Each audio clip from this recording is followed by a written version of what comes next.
Hello everyone, welcome to Camp Point, and today our topic is thermodynamics, which is a chapter of class 11th, and this is our lecture 4. पिछले lecture में हमने enthalpies के बारे में पढ़ा था कि स्टैंडर्ड एंथैल्पीज को हम कैसे मेजर कर सकते हैं। जैसे हमने वहाँ बोन डिसोसिएशन एंथैल्पी के बारे में पढ़ा, एंथैल्पी ऑफ एटमाइजेशन के बारे में पढ़ा, हेस लॉ भी हमने वहाँ डिस्कस किया। आज हम डिस्कस करते हैं enthalpy changes during phase transformation, कि एंथैल्पी चेंज जो है जब फेज का ट्रांसफॉर्मेशन होगा, मतलब सॉलिड से लिक्विड जाएंगे, लिक्विड से गैस जाएंगे, जब फेज चेंज करेंगे तो एंथैल्पी चेंज कैसा कैसा हो सकता है। तो सबसे पहले फेज ट्रांसफॉर्मेशन के बारे में पढ़ते हैं। जब सॉलिड से लिक्विड जाते हैं तो जो प्रोसेस होती है वो होती है melting. When we go liquid to gas the process is called boiling और इवेपोरेशन। अगर हम सॉलिड से गैस की तरफ डायरेक्ट जाएंगे तो जो प्रोसेस होगी वो क्या कहलाएगी? सब्लिमेशन। अगर हम लिक्विड से सॉलिड जाएंगे तो प्रोसेस कहलाएगी फ्रीजिंग। गैस से लिक्विड अगर मूव करेंगे तो जो प्रोसेस कहलाएगी वो कहलाएगी कंडेंसेशन। और अगर गैस से सॉलिड चेंज होगा डायरेक्ट तो जो प्रोसेस कहलाएगी वो कहलाएगी deposition. Now another state is plasma. Plasma भी मैटर की ही स्टेट होती है। Plasma means ions. जब गैस से प्लाज्मा की तरफ जाएंगे तो जो प्रोसेस होगी आयनाइजेशन, और प्लाज्मा से गैस की तरफ जाएंगे तो जो प्रोसेस होगी वो क्या होगी? डीआयोनाइजेशन। अब डिस्कस करते हैं स्टैंडर्ड एंथैल्पी ऑफ सब्लिमेशन। जैसा कि मैंने आपको समझाया था कि हम कैसे इसको लिख सकते हैं, तो हमारे पास सिंबल क्या होगा? डेल्टा चेंज के लिए रिप्रेजेंट करेंगे, सब्लिमेशन के लिए क्या लिखेंगे? S B. किसका चेंज देख रहे हैं? एंथैल्पी का। और स्टैंडर्ड कंडीशन है तो क्या होगा? नोट होगा। ये हमारा स्टैंडर्ड एंथैल्पी ऑफ सब्लिमेशन का क्या रहेगा? सिंबल रहेगा। ये क्या होगा? जब 1 mole of solid substance sublimate at constant pressure under standard condition, और प्रेशर क्या होगा? 1 बार होगा। जब क्या करेगा? सॉलिड से गैस जो है डायरेक्ट चेंज हो जाएगी। कब? 1 मोल सब्सटेंस की, जब हमारे पास टेम्परेचर भी कांस्टेंट रहेगा और प्रेशर भी क्या रहेगा? फिक्स रहेगा, 1 बार रहेगा। The enthalpy change that accompanies melting of 1 mole of solid substance in standard state, the standard enthalpy of fusion उसको कहेंगे, या फिर क्या कहेंगे? मोलर एंथैल्पी ऑफ फ्यूजन कहेंगे। तो मोलर एंथैल्पी ऑफ फ्यूजन क्या होगा? जब 1 मोल जो सॉलिड है वो क्या करेगा? मेल्ट करेगा, उसको हम क्या कहेंगे? मोलर एंथैल्पी ऑफ फ्यूजन कहेंगे या स्टैंडर्ड एंथैल्पी ऑफ फ्यूजन कहेंगे। इसका सिंबल क्या होगा? Delta F U S, delta H not. अब हम डिस्कस करें स्टैंडर्ड एंथैल्पी ऑफ वेपोराइजेशन या मोलर एंथैल्पी ऑफ वेपोराइजेशन। वो क्या होगा? वो amount of heat that required to vaporize 1 mole of liquid at constant temperature under standard pressure 1 bar। 1 mole fix रहेगा, temperature जो है वो क्या रहेगा? कांस्टेंट रहेगा, और जो हमारे पास प्रेशर है वो क्या रहेगा? स्टैंडर्ड रहेगा, 1 बार रहेंगे। ये चीजें हमारे पास फिक्स रहेंगी। अब क्या है? Molar enthalpy of vaporisation. Vaporisation कब होगा? जब हम क्या करेंगे? लिक्विड को हीट करेंगे। तो क्या होगा? वो हीट जो रिक्वायर की जाएगी किसके लिए? 1 मोल ऑफ लिक्विड को किसके लिए? वेपोराइजेशन करने के लिए एट कांस्टेंट टेम्परेचर और स्टैंडर्ड प्रेशर पे। वही क्या कहलाएगी? Standard enthalpy of vaporisation. Symbol क्या होगा? Delta vaporisation H naught. Now enthalpy of dilution. It is known that enthalpy of solution is the enthalpy change associated with the addition of specific amount of solute to the specific amount of solvent at constant temperature and constant pressure। Pressure और temperature हमारे पास क्या रहेंगे? Constant रहेंगे। ये क्या है? Enthalpy of dilution. जब हम क्या करेंगे? कुछ अमाउंट ऑफ सोल्यूट किस में ऐड करेंगे? स्पेसिफिक अमाउंट में। स्पेसिफिक अमाउंट ऑफ सोल्यूट जो है स्पेसिफिक अमाउंट ऑफ सॉल्वेंट में क्या करेंगे? ऐड करेंगे। तो जो एंथैल्पी, जो हीट चेंज होगा वो क्या कहलाएगा? Enthalpy of dilution. Enthalpy of dilution क्या है? कि स्पेसिफिक अमाउंट ऑफ सोल्यूट जब हम ऐड करेंगे किसमें? स्पेसिफिक अमाउंट ऑफ सॉल्वेंट में, तो वहां पे जो टेम्परेचर रहेगा वो क्या रहेगा? कांस्टेंट रहेगा, और जो प्रेशर रहेगा वो भी क्या रहेगा? कांस्टेंट, दैट इज 1 बार। तो जो एंथैल्पी हीट चेंज आएगा वो क्या लाएगा? Enthalpy of dilution. अब हम बात करते हैं एंथैल्पी ऑफ सॉल्यूशन। अब देखिए एंथैल्पी ऑफ सॉल्यूशन का मतलब क्या है। यहाँ रिएक्शन देखिए दैट ए बी सॉलिड में है और वो किस में चेंज हो गया, A B positive aqueous and B negative aqueous. Aqueous means water वहां पे प्रेजेंट होगा, तो ए बी सॉलिड डिसोशिएट हुआ और ये टूट गया, A B positive aqueous and B negative aqueous. तो यहाँ पे जो एंथैल्पी चेंज हुआ that is equal to delta solution H naught. ठीक है, एंथैल्पी ऑफ सॉल्यूशन आ गया हमारे पास। अब ये तो डायरेक्ट हो गया, हम दूसरे वे से भी इसको चेंज कर सकते थे। सबसे पहले हम क्या करते, ए बी को आयंस की फॉर्म में लेके आते, A B positive gas and B negative gas. ठीक है, अब यहां से यहां लाने में जो एंथैल्पी चेंज आया that is equal to delta lattice. Lattice कब आती है, जब हम आयंस में उसको गैसियस स्टेट में ब्रेक कर देते हैं, तो जो एंथैल्पी चेंज होता है वो क्या होता है, लैटिस एनर्जी होती है। तो डेल्टा लैटिस H नॉट। अब गैसियस में आ गए लेकिन आयंस में तो आ गए, बट हमें तो किस में चाहिए, एक्वस में भी चाहिए, तो हम इसमें क्या ऐड कर देंगे, वाटर ऐड कर देंगे। अब वाटर ऐड करेंगे तो के किस में चेंज हो जाएगा, A positive aqueous and B negative aqueous.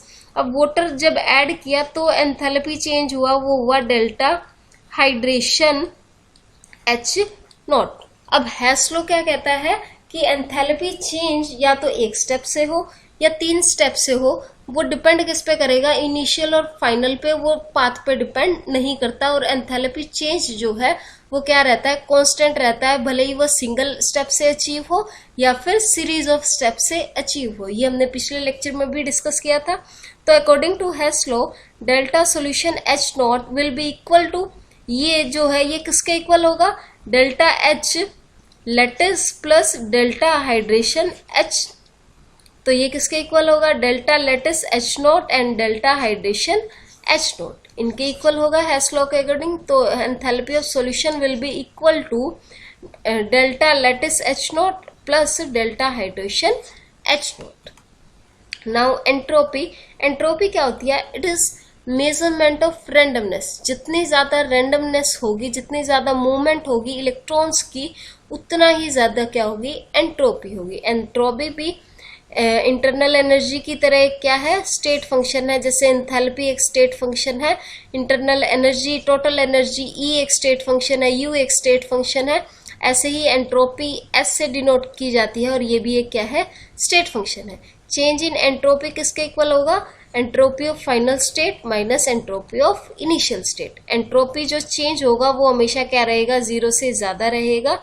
जितना ज्यादा इंक्रीज होगा रैंडमनेस में, उतना ही ज्यादा क्या आएगा, एंट्रोपी चेंज होगा। ये रैंडमनेस का मेजरमेंट है या डिसऑर्डर का मेजरमेंट है। The magnitude of entropy depend upon temperature. Temperature जितना ज्यादा होगा मॉलिक्यूल उतने ही ज्यादा क्या करेंगे, मूव करेंगे। जितने ज्यादा मूव करेंगे उतनी क्या होगी, रैंडमनेस होगी। और जितनी ज्यादा रैंडमनेस उतनी ही किसकी वैल्यू होगी, एंट्रोपी की वैल्यू होगी। तो टेम्परेचर जितना ज्यादा होगा एंट्रोपी उतनी ज्यादा होगी, और टेम्परेचर जितना कम होगा एंट्रोपी उतनी ही कम होगी, क्योंकि मूवमेंट जो है वो कम होगी, और मूवमेंट कम होगी तो रैंडमनेस भी क्या होगी, कम होगी। सो एंट्रोपी के बारे में अगर हम डिस्कस करें तो a gas become less order, जो लेस ऑर्डर मतलब बहुत ज्यादा मूवमेंट में होगी, वो गैस कैसी होगी, लेस ऑर्डर होगी। और या फिर हम क्या कह सकते हैं, most disorder the ability to do work, the gas lost some ability to do work. वो गैस जो है अपनी एबिलिटी क्या कर देती है, खो देती है। तो एक थर्मोडायनेमिक फंक्शन है जिसको हम एंट्रोपी कह रहे हैं, एस से डिनोट कर रहे हैं, वो क्या करती है, उस डिसऑर्डर को क्या करती है, मेजर करती है। एंट्रोपी भी एक क्या है, स्टेट फंक्शन है। जैसे वॉल्यूम एक स्टेट फंक्शन है, टेम्परेचर, प्रेशर, तो एंट्रोपी भी एक क्या है, स्टेट फंक्शन है। Entropy formula is ds is equal to dq reversible by t, heat change dq by t and heat change that is reversible। Reversible क्यों होगा, क्योंकि हम कहाँ से कहाँ जा रहे हैं, इनिशियल से फाइनल जा रहे हैं और फाइनल से इनिशियल आ रहे हैं। तो जो चेंज होगा वो क्या होगा, रिवर्सिबल होना चाहिए। अगर इरिवर्सिबल है तो हम डेल्टा एस को मेजर नहीं कर पाएंगे कि चेंज कितना हुआ। चेंज तो तभी पता लगेगा, देखिए पहले ए से बी गए तो कुछ एंट्रोपी हुई, S1 मान लीजिए। अब बी से ए आएंगे तो एंट्रोपी क्या होगी, S2, तभी तो हम कह सकते हैं S2 माइनस S1, तभी तो एंट्रोपी चेंज होगा। इसलिए रिवर्सिबल प्रोसेस में ही हो सकता है ऐसा। अगर ए से बी गए और बी से ए आए ही नहीं तो हम ये क्या कह सकते हैं कि एंट्रोपी चेंज कितना हुआ, कम हुआ या ज्यादा हुआ, हम उसको मेजर कर ही नहीं पाएंगे। नाउ गिव्स फ्री एनर्जी डिनोट करते हैं डेल्टा जी से। ये क्या है, energy associated with chemical reaction that can be use to do work. Delta G जो है कैलकुलेट करती है रिएक्शन की क्या, स्पॉन्टेनिटी की, रिएक्शन जो है कितनी फॉरवर्ड डायरेक्शन में है और कितनी फेवरेबल है वो रिएक्शन, कितना उसका प्रोडक्ट जो है फेवरेबल है और स्टेबल है। डेल्टा जी जितनी ज्यादा नेगेटिव होगी हमारी जो रिएक्शन है उतनी ज्यादा क्या होगी, स्पॉन्टेनियस होगी, उतनी ज्यादा फेवरेबल होगी। तो किसी भी टेम्परेचर पे delta G is equal to delta H minus T delta S. Delta G की वैल्यू क्या होगी, delta H minus T delta S at 298 kelvin. Delta G 298 kelvin पे क्या आ जाएगी, स्टैंडर्ड हो जाएगी, गिब्स फ्री स्टैंडर्ड हो जाएगी। गिब्स फ्री एनर्जी जो है स्टैंडर्ड स्टेट में आ जाएगी। तो change in Gibbs free energy at standard state of the reaction is equal to delta G naught product. Product होगा क्या, फाइनल होगा। ए से बी अगर गए तो बी क्या है, फाइनल स्टेट है, और ए हमारी क्या है, इनिशियल स्टेट होगी। तो delta G product minus delta G summation of delta G reactant. Now अगर हम साइन की बात करें कि साइन कहाँ पे क्या रहेगा और कहाँ पे कैसा रहेगा और किस तरीके की प्रोसेस होगी, स्पॉन्टेनियस होगी या नॉन स्पॉन्टेनियस होगी, वो देखते हैं। नॉन स्पॉन्टेनियस मतलब कम फेवरेबल होगी, स्पॉन्टेनियस मतलब जो रिएक्शन विदाउट किसी एक्सटर्नल एजेंट से खुद ही हो सकती है। नॉन स्पॉन्टेनियस हमें वो रिएक्शन जो है किसी एक्सटर्नल एजेंट को दे के करवानी पड़ती है। ओके, अब बात करते हैं। देखिए अगर डेल्टा एच नेगेटिव होगा तो यहाँ पे क्या आ जाएगा, नेगेटिव। अगर डेल्टा एस पॉजिटिव, हम कंडीशन लेके चल रहे हैं कि अगर ये होगा तो स्पॉन्टेनियस होगी या नॉन स्पॉन्टेनियस। स्पॉन्टेनियस क्या होंगी, जो खुद ब खुद हो सकती है, उनको किसी एक्सटर्नल एजेंट की जरूरत नहीं पड़ती। ओके, अगर डेल्टा एस पॉजिटिव होगा, ये पॉजिटिव हुआ, नेगेटिव नेगेटिव, ठीक है, तो क्या आ जाएगा, साइन नेगेटिव आएगा डेल्टा जी का sign.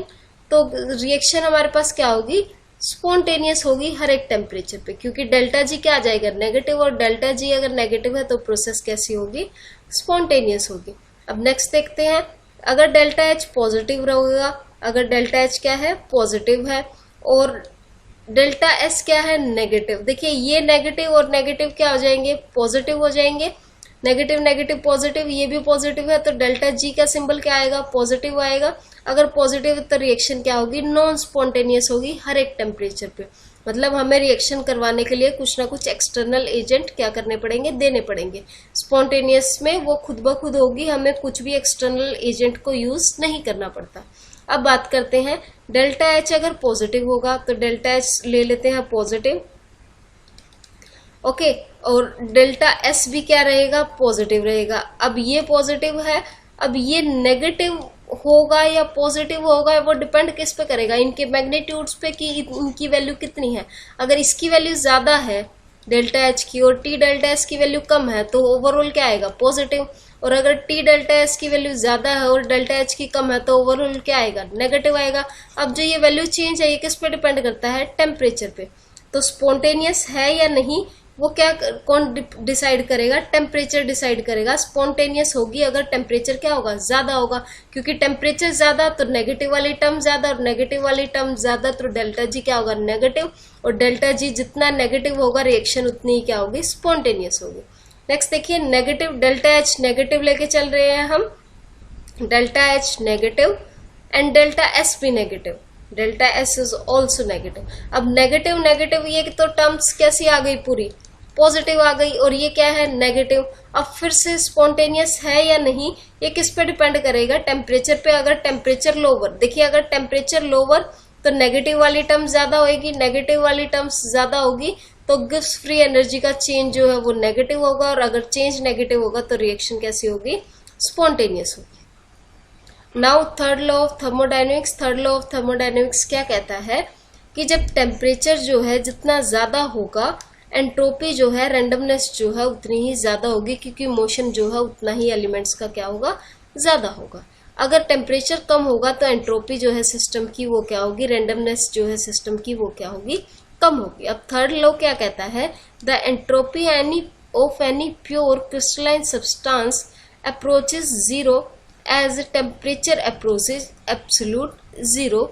This is called third law of thermodynamics. क्या कहता है थर्ड लॉ, कि एंट्रोपी जो है प्योर क्रिस्टलाइन सब्सटेंस की क्या होगी, जीरो को अप्रोच करेगी, जीरो नहीं होगी, जीरो को अप्रोच करेगी। कब अप्रोच करेगी, जब जो टेम्परेचर है वो भी क्या होगा, एब्सोल्यूट जीरो होगा। एब्सोल्यूट जीरो पे जो सब्सटेंस होगा प्योर क्रिस्टलाइन सब्सटेंस, उसकी एंट्रोपी भी क्या होगी, जीरो का अप्रोच करेगी। क्योंकि अगर जीरो हुआ टेम्परेचर और प्योर क्रिस्टलाइन सॉलिड है तो जो मोशन होगी वो कम होगी एलिमेंट्स की, और एलिमेंट की मोशन बहुत ही कम होगी, तो रैंडमनेस सिस्टम में नहीं होगी, और रैंडमनेस नहीं होगी तो एंट्रोपी किसको अप्रोच करेगी, जीरो को अप्रोच करेगी। So this is because there is perfect order in the crystal at absolute zero. Absolute zero पे जो ऑर्डर होगा वो क्या होगा, बिल्कुल परफेक्टली क्रिस्टल होगा। थैंक यू, होप आपको थर्मोडायनेमिक्स समझ आई। अगर आपको ये चैप्टर समझ आया तो इस चैनल को सब्सक्राइब करें और इस वीडियो को लाइक और शेयर जरूर करें।